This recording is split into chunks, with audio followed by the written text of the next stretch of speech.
Bumisita si North Korean leader Kim Jong-un sa Drone Institute ng North Korea's Academy of Defense Sciences noong Sabado, August 24. Dito nakapanood ang nasabing leader ng isang matagumpay na test kung saan ang mga drone ay tama ang pagkakakilanlan at pagwasak sa itinalagang targets matapos itong lumipad sa iba't ibang preset na mga ruta.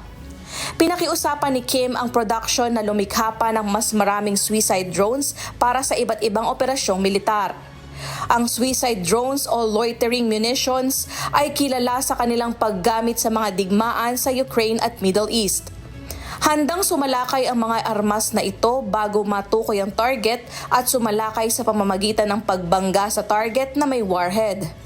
Samantala, sa South Korea, nagpasya silang maglagay ng laser weapons upang barilin ang North Korean drones ngayong taon. Dahil dito, magiging unang bansa ito sa mundo na mag-ooperate ng naturang teknolohiya.